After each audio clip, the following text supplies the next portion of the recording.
Naš program je edina prava alternativa, zato ker se mi zavedamo, da nas je do te situacije pripeljal neoliberalistični koncept, ki ga praviloma vse stranke zdaj zagovarjajo. Mi pa zagovarjamo koncept nove paradigme.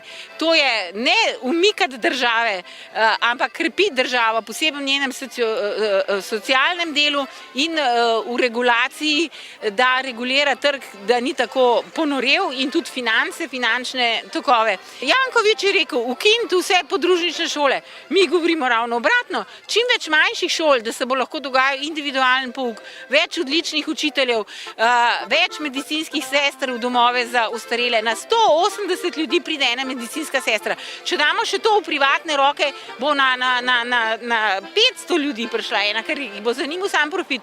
Torej, država se ne sme umikati. Država mora igrati močno vlogo v tistih segmentih, za katere je bila sploh vzpostavljena.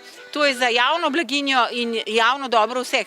Zdravstvo, šolstvo, promet, saj eno banko bi morali imeti Slovenci. Naša štajerska lista je pa fantastična.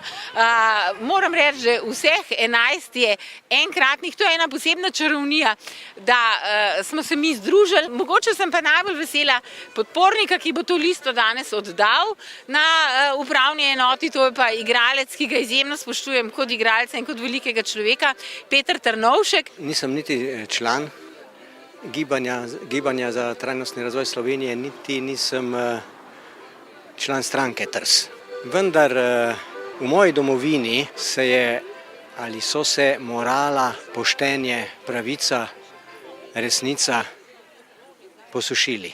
V ljudeh TRS-a in na TRS-u samem pa vidim vrstiče teh vrednot. Zato imajo moje simpatije in moj glas in jim želim zdravo kal in čim več pogankov. Mi ne obljubljamo nižjih davkov, ampak celo razmišljamo, da bi dvignili davke na luksus pa na take reči. Ne obljubljamo 4% gospodarske rasti, ker to ni mogoče, ker prihaja nova kriza. Naša rast bo zelo zmerna, ki bo upoštevala naravne vire, okolje, človeške vire, ta najpomembnejši naš kapital, to so ljudje. In morda ne bo v gospodarstvu 4%, ampak enako častna in vredna je zaposlitev tudi v socialnem sektorju. Javni sektor nikakor ne bomo odpuščali učiteljev, medicinskega osebja. Ne, in tudi javno upravo bomo samo premeščali na tista mesta, ki so bolj aktualna. Poglejte, koliko vi čakate na eno gradbeno dovoljenje. Mesec, 2 meseca, 1 leto. Tukaj je premalo ljudi, v inšpekciji premalo ljudi, policiji premalo finančnega nadzora. Ni preveč policajev, premalo jih je, samo jih je treba usmeriti na prava mesta, na tista mesta, ki bodo pomagala zagotavljati državo kot javni servis za vse državljanke in državljane. Odločili ste se kandidirati na listi TRS. Kaj je bilo vodilo k vaši odločitvi?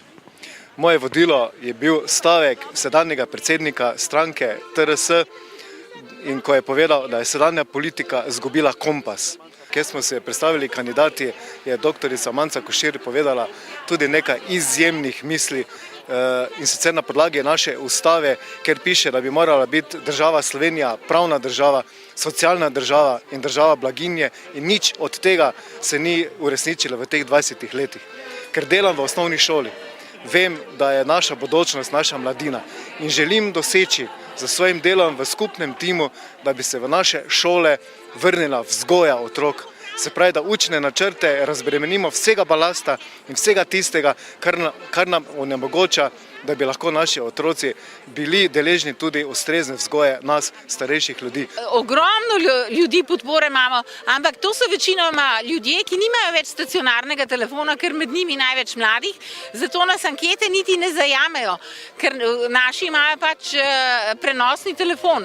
In tudi mediji so tako nesramni, moram reči, da ko sugerirajo tem, ki jih dobijo na stacionarni telefon, vprašanja naštejejo recimo 10 strank in TRS-a ne omenijo, ker nekomu pač ni v interesu, da bi mi prišli v parlament. Ampak mi bomo prišli v parlament.